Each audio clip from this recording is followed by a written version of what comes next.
Welcome to Late Diagnosed. My name is Michelle, and today I'm going to answer some questions. Top questions I thought you might want to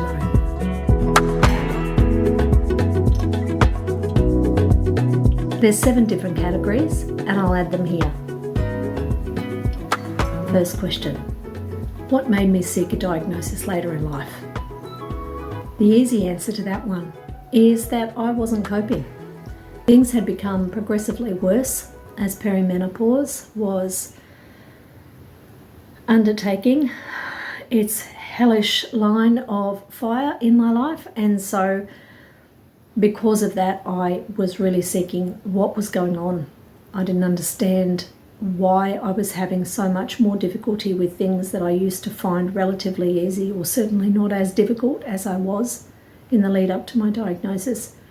And so I went to explore further and came up with that as a possible answer. And so I got tested. How old was I when I got diagnosed? Well, probably like you, I wasn't young. Hence the name of the channel, Late Diagnosed. I was actually 54 when I received my diagnosis in August of 2023. Did I suspect I was autistic or ADHD before my diagnosis? Yes and no. I did suspect that I had ADHD. Some preliminary testing with my psychologist indicated that I likely had inattentive ADHD. The autism was a surprise, and that came after I had the testing done. So when I rocked up on the day of testing, after the preliminary testing and the online testing was done prior to the face-to-face meeting, they said to me that they would be testing me for autism. And I questioned that because I thought, well, I'm here to get tested for ADHD. No idea why you want to test me for autism. Of course, they are very, very commonly co-occurring. And so I was tested on the day, and it wasn't until I received the report a month later that I found out that yes, actually, I was also on the spectrum. What was the actual assessment process like? Well, for me, the assessment process was some online testing prior to a face-to-face meeting with a qualified psychologist under the guidance of a psychiatrist. Initially, I had the preliminary testing with my own psychologist that indicated inattentive ADHD. From there, I got a referral to a psychiatrist through my GP, met with the psychiatrist. The psychiatrist then organised the testing through their qualified psychologist who conducted the face-to-face testing, and from there then the report was written up, and then I met again with the psychiatrist who revealed my diagnosis to me. And from then we talked about possible medication to assist with some of my ADHD symptoms. How did I feel when I finally got my diagnosis? Really good question. This one is probably a 2-part answer. So the first part was relief, because I did suspect the ADHD. However, there was a little bit of grief in there too, because I did not, under any stretch of the imagination, suspect autism. And part of that is because, number one, I didn't really understand any of that. I certainly didn't have any understanding of what masking was and the lead up to my diagnosis and what all of that meant, or what the months ahead and the years ahead would hold for me. And so there was grief probably too, because I did wonder, like most of us would, what would have happened had I have been diagnosed earlier, had I have had support earlier, had I not have struggled as long as I did. But at the end of the day, I'm grateful for the diagnosis because I understand myself better. And because in understanding myself better, I can be kinder to myself and stop measuring myself against a standard that I just can't meet. So that's actually been a good thing. What was the hardest part about waiting so long to find out? Well, for me, because I went private, I didn't actually have to wait a long period of time between when I started the process to get diagnosed, between receiving my diagnosis. I know a lot of people in the public healthcare system have to wait an exorbitant amount of time to find out. But obviously in the meantime, you'll be taking a deep dive to find out whether or not, those symptoms, those diagnostic criteria meet with your own experience. And you'll have a better understanding probably than I did at the time of my diagnosis of what all that actually means for you. So I didn't really have to wait very long. Did anyone in my life encourage or discourage me from getting assessed? Well, that's really interesting. I did tell a few people about the possibility, and I did get some negative reactions, which I found really hurtful. But on balance, I understand that they understood even less than I did.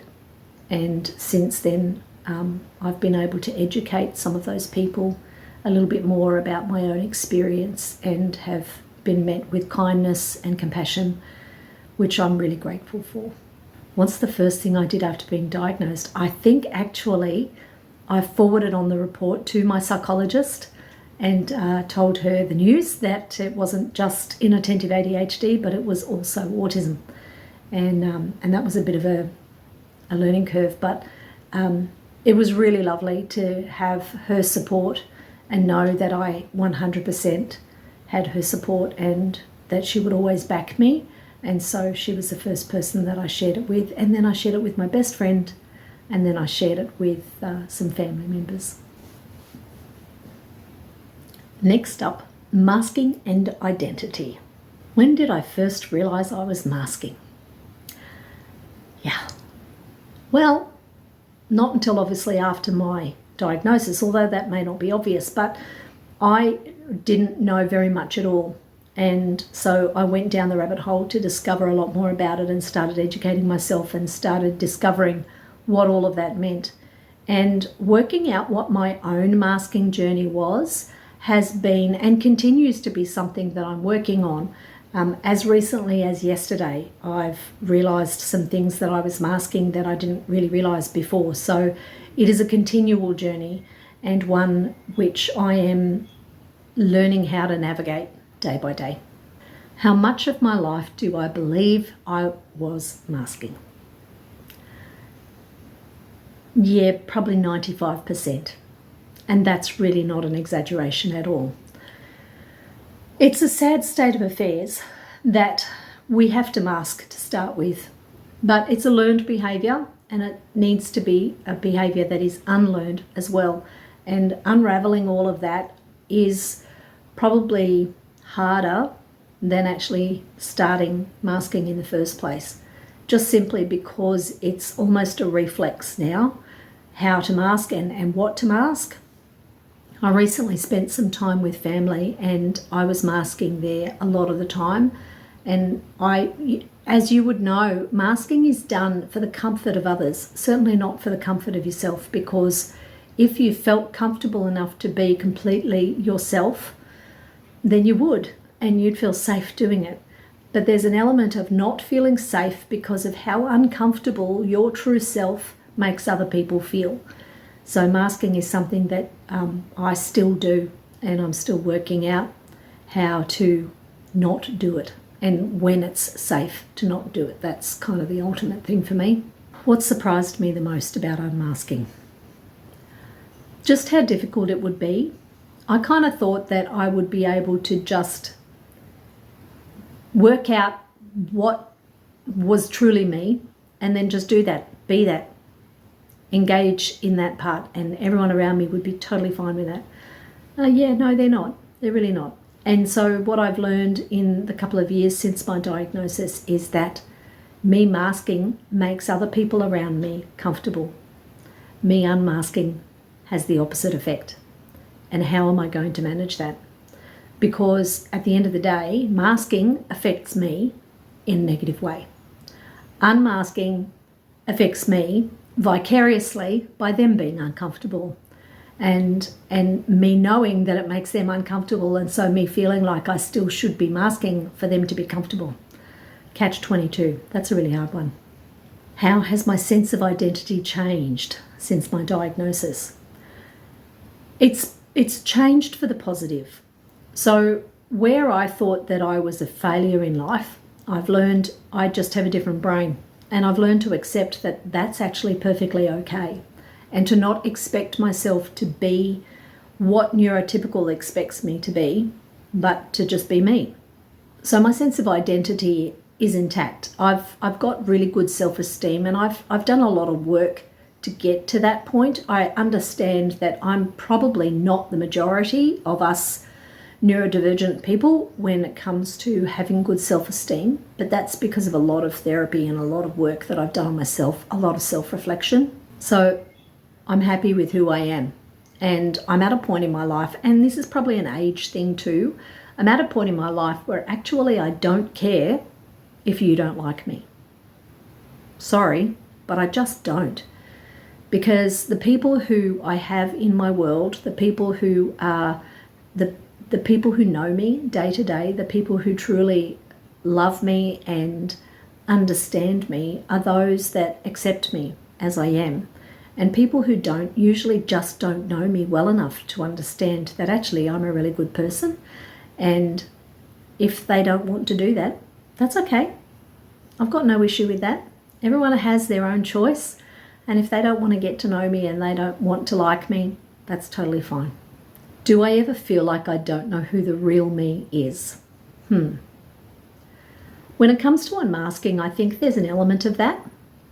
I think deep down, though, I do truly know myself.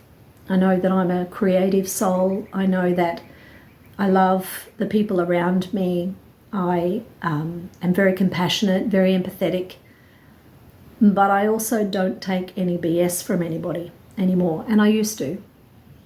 But I don't do that anymore. So the real me is someone who is a creative person who loves deeply and who also just enjoys time to myself. What's been the most freeing part of unmasking? The most freeing part of unmasking for me has been the understanding that I don't have to meet a neurotypical standard, and that's okay. Using my voice to advocate for myself has and continues to be something that I find very, very difficult, and that's part of unmasking, is being able to use my voice to advocate for myself so that I can create a safe environment where being myself and not having to mask all the time is something that I can do. So that's just an ongoing journey. The scariest part of unmasking has been the response from other people, or the reaction, I should say. People who don't like the fact that I'm no longer masking, i.e. making them comfortable. And the hardest place that I've come into contact with people like that is in my workplace. And that's been the one that's caused me the most stress. Don't recommend. Next subject is daily life. How has knowing my diagnosis changed my daily routines? That's actually a really interesting question. My daily routines, so straight up, my daily routine has changed because of how my work situation changed under my flexible work arrangement. So part of my daily routine was getting up, showering, getting ready for work, going to work, physical place outside of my home. Whereas working from home has meant that that routine has changed a little, in that I'm not going outside of my home for work. So I did change out, however, my daily routine to something that actually works better for me. So one of the things that I did, I found very difficult to do, was the whole morning routine, getting up, getting showered, getting ready, grabbing coffee, getting ready for work, ironing, all of that, and getting out the door. When working from home, I don't have to do all of that prep. If I'm going into some meetings and I have to be on camera, then that's when I'll put makeup on. Otherwise, I don't need to worry about that, which is fantastic. Don't need to change out of my PJs if I don't want to, although I usually do and just put on casual clothes. But I changed out my routine so that I would shower at night. So in the morning, all I had to do was get up, get dressed, have my breakfast, brush my teeth, and then log into work. And I found that really helpful in how I do things. Do I still struggle with executive function even after knowing? Oh, yes, I do. Burnout actually has made my executive dysfunction worse. I think probably part of that is perimenopause, the drop in hormones, and then after I had my hysterectomy, menopause hitting me full blown in the face like a sucker punch. Yeah, if you know, you know, right?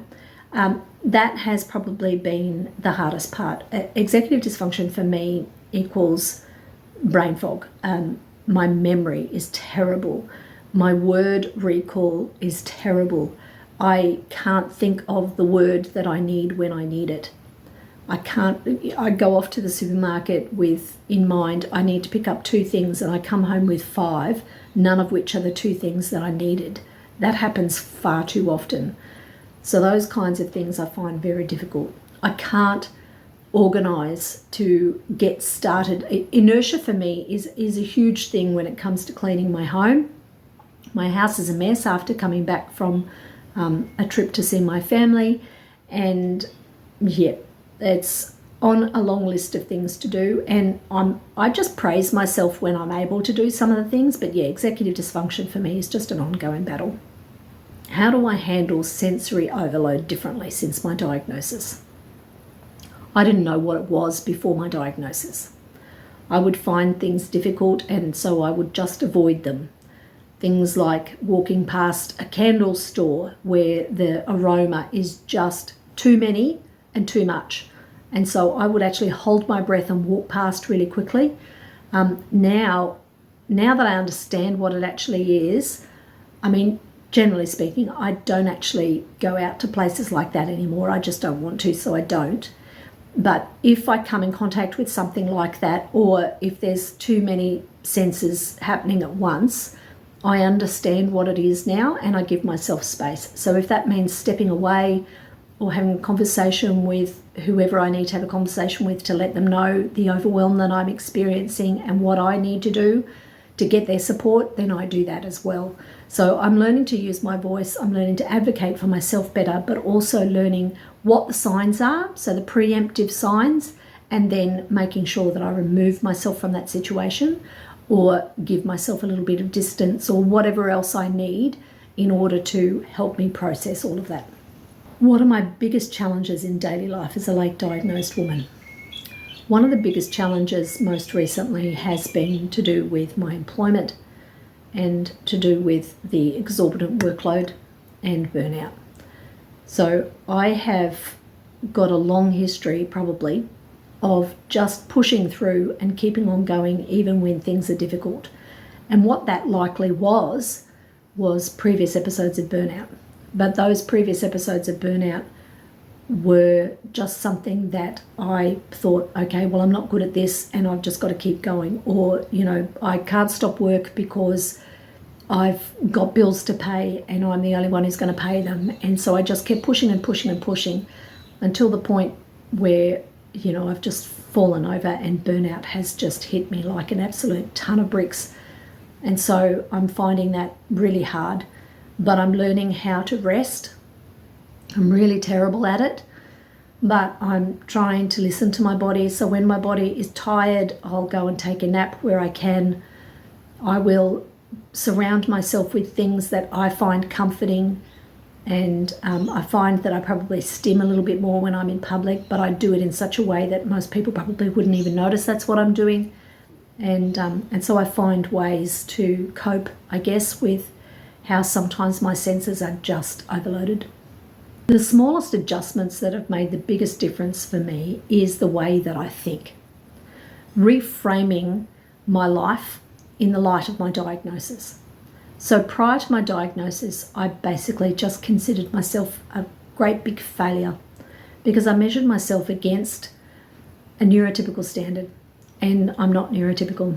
And I've used the analogy before about, you know, I'm a fish in an ocean and not a monkey in a tree. And that's probably the easiest way that I can explain it. And that is that I am who I am and I need what I need in order to cope with the world around me. The world around me is not going to change. The expectation that we are all supposed to cope with life the way someone who's neurotypical does is not going to change anytime soon. I really hope that it does. I truly, dearly hope that it does. And that inclusion really, truly becomes that that we accept that there are different neurotypes and each of us are equally important and equally valuable. And I really hope that that can change. But until then, I have to make those accommodations for myself. And so I do that. And that's what I've done. Work and career. How has being late diagnosed affected my career? This one is a sore subject. I think the late diagnosis itself hasn't affected my career. Me being open about it and vocal about it and asking for support has. And the reason it has is because, like I said before in Unmasking, it makes other people feel uncomfortable. So where they saw me as coping, I was behind the scenes, like that they say with a duck paddling its feet underwater. On the surface it all looks fine and calm, but under the water it's just hectic. Yeah, well, the hectic was in my head, in my brain, and I was trying to survive like that, and it wasn't sustainable, and certainly proved itself to not be sustainable. So yeah, it's affected my career in that I've got a few decisions to make, and they're not fun ones. Have I disclosed my diagnosis at work? Yes, I have. And I did that initially with my manager, who seemed to be open to it, but really behind the scenes wasn't. And in hindsight, I probably should have held off on that, but I thought I could trust them. Yeah. What work situations trigger burnout for me? Too much stress, too much expectations, not enough support. That's the simplicity of it. If I could go back, would I choose a different career path? Hell yes, I would. I have loved what I've done up until not being able to do it anymore because the support wasn't there. And I think if I could choose something completely different, it would be something along the creative side of things where I can just drill down and get into hyperfocus because it just doesn't feel like work. So if I can try and work out what that is, then I'll do that. But in the meantime, kind of stuck. Do I approach work differently now that I know that I'm ADHD? Yes. And I approach it differently in that I understand my limitations and I ask for support. Prior to that, I just worked through it and kept pushing and wondered why I wasn't coping. Relationships and social life. So, how did my family react to my diagnosis? It was a mixed bag. Some people were fine with it and understood, and others didn't, but were curious. And that's going to happen no matter who it is. Some people don't understand, some people don't want to understand, some people do, but it's all a bit hard and it's all a bit confusing, and you weren't like this before and now you are, and there's a huge complexity around all of that. Did my friends understand right away? No, because nor did I. So how could I expect them to understand right away? Has my diagnosis changed my relationships? Yes and no. I think yes, in that I am unmasking, so that changes it for them, and how I react and respond to things is different to how I used to when I was masking. So I think for people around me, that's different for them. For me, I'm just being more authentic, which is actually a really good thing for me and for my health. How do I explain my needs to people close to me now? Really good question. So I just recently visited family, and I was only going to be there for a week, and I don't see them very often because they live over 1,000 kilometres from where I live. And so they wanted everyone to get together and, be able to come and see me, which was wonderful. But for someone who lives on their own, who has limited sound and total control over my environment, it was a lot of overwhelm. And so I had to ask to change out some things because I wasn't coping. There was a few other things that happened when I got there that were silly mistakes that I made before I left that impacted how I was feeling when I got there. And anyway, it's another big whatever story. I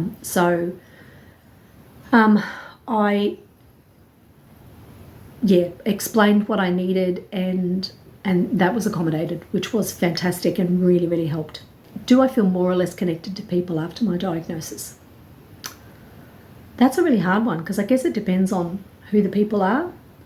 There are some people who I feel less connected to, and that's okay. And there are some people who I feel more connected to because they see themselves in me. So, i.e., maybe they're not diagnosed, but they kind of realise that they probably should be, and so we've connected on a deeper level that way. I've connected with some of you via my channel as well, who you've seen in me someone who's like you, and so that's helped you feel connected too. And so, I really do value that as well. Emotions and mental health. Did I feel grief after my diagnosis? Yes, I did. And I felt grief because there was an element of what would have been had I have been diagnosed earlier. What would have been different? But I've been down that road before, under a different guise, and that was my adoption, and it did not play out well for me. And so I've learned, I guess, through that process that that's not a wise game to play. Understanding yourself with the lens that you have now, or the lens you had then, is perfectly acceptable. What we try to do is learn and grow as we learn more things about ourselves, more things about how we react, respond to the world, how, what support we need, things like that. So as I'm learning more about myself and about my diagnosis, I'm learning to accommodate that. And so there's no room for grieving part of a life that never would have been, because the reality is I wasn't diagnosed till I was 54, and there are so many reasons for that. I'm just happy that I've got the diagnosis now. Did I ever feel angry about being missed as a child? Well, for the same reason that I've just explained, no. And simply because it wouldn't have been picked up as a child, because back then girls didn't have ADHD, girls didn't have autism. It was all based on boys, and so there was never an expectation that I was any different, and I never explained that my internal dialogue, my internal experience was very different to what it seemed that other people were experiencing. And it wasn't until I was an adult that I understood that what my experience was different to other people. I just thought that maybe they're better at coping than I am. I just thought that the way I thought was something intrinsically wrong with me, that I wasn't getting the same kind of results that other people were. So no, definitely not. How has my mental health changed since my diagnosis? Well, other than burnout, and that being a really, really strong factor for, the stress that I was under at work and how that impacted me, positively my diagnosis has affected that, because I now understand what's actually happening. I'm not thinking that, I've got something mentally wrong with me. I'm realising that I can't measure myself on a neurotypical standard. I need to understand that my brain doesn't process that way, and that's perfectly okay. When I understand that, and I can see that I'm in the environment that I need to be, i.e. I'm a fish, I'm in water, and I'm not trying to climb a tree like a monkey because I'm a fish and I can't climb a tree. When I give myself the environment that gives me the most optimum chance of being healthy, then life is really good. Has getting diagnosed helped me make sense of past burnouts or breakdowns? Yes, it has. Do I still feel misunderstood even after my diagnosis? Oh yes, I do. A lot. Yeah. And I'm still explaining myself and over-explaining myself. And I feel like I have to still, and it's tiring, and I'm really over it. But, if it helps someone understand neurodivergence a little bit better, then I will just keep using my voice to do that, and understand that if it's going to drain me, then I'm just going to need a little bit more recovery time, and making sure that I've got that. So just looking out for me, and but also trying to still advocate and still trying to spread awareness. Okay, last topic, reflections and advice. What do I wish I'd known before I got diagnosed? Wow, that's actually a harder question than I thought it would be. What do I wish I'd known before my diagnosis? I'm not really sure. I'm really not sure about that one. Possibly, I don't really know. Can't really answer that one yet. What's the most positive change since learning I'm autistic and have ADHD? The most positive change is the way I look at myself. So I'm no longer criticising myself for not being a neurotypical. Although those weren't the words that I would have used previously. I'm no longer punishing myself for what I deemed as failure or character flaws. I now understand that I've got a different neurotype and I'm perfectly and wonderfully made just the way that I am. If someone suspects that they might be autistic or have ADHD like me, what advice would I give you? My advice would be to explore it more. Watch videos like this one. Go and watch other videos and find out what the diagnostic criteria is. Find out whether or not your experience matches up with all of that. Whether or not the struggles that you've had probably your whole life could just be a diagnosis of autism or ADHD, or perhaps like me, both. And then I would suggest that you go down the line of getting tested if that's something that you can do. There's some free online testing that you can do, and I'll try and find some and link it in the description below so that you can do an online test. But understand that online tests aren't the be-all and end-all of testing. You do need to be tested by a professional if you want a formal diagnosis. However, relating to and understanding yourself better by looking at what that diagnostic criteria is and whether it matches your own experience is something that hopefully can help you understand yourself better and be less critical of yourself. The biggest thing for me with my diagnosis is learning that I'm not a failure, that there's nothing intrinsically wrong with me, that I'm perfect just as I am. And each day I can learn and I can grow and I can learn how to live life on the spectrum, and you can too. Thank you so much for sticking around and listening to these questions. I hope some of them answered any questions that you had, and if any didn't and you have any questions, I would love to hear from you in the comments. So please drop me a comment. Let me know which question you enjoyed the answer to the most and which one confused you the most. Because that happens. Maybe you need a little bit more info. Tell me which one is you need a little bit more info and I'll answer that in a future video. Thank you so much for being here. See you in the next one.